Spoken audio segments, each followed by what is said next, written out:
Электролизная установка, значит, для производства гипохлорита натрия, для очистки водоснабжения. Сами установки именно электролизоры, которые будут подаваться в них гипохлорид натрия, это именно соль, перерабатывается с системой перегрева, то есть свои моменты там химические происходят. Гипохлорид поступает уже с оборудования в резервуары, с резервуаров подается на насосы, насосы уже, соответственно, подают на насосную станцию. Расходомеры считают, какое количество натрия гипохлорида, то есть нужно подать для города, то есть какой объем воды проходящий, дает то количество воды. У нас 3 водозабора, и сейчас получается, если установить в Старосунжинском, Готинском, все водозаборы у нас со станциями водоочистки. Две станции на Готинском и на Старосунжинском, они вместе в объединенную будут систему собираться, и получается вода уже будет поступать для города.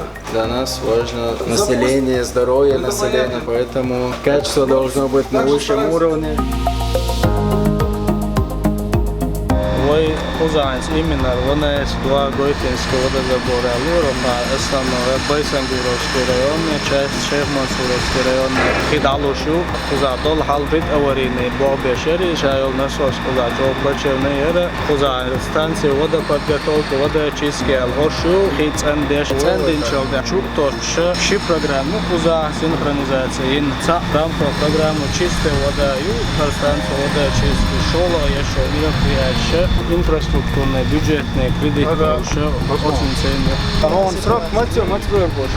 Станцию водоочистки, водоподготовки, хара пушарялиешу, хара по инфраструктурному бюджету кредитные, из пушар даюлы на следующий год ялиешу. Резервный насос очередно включается, а я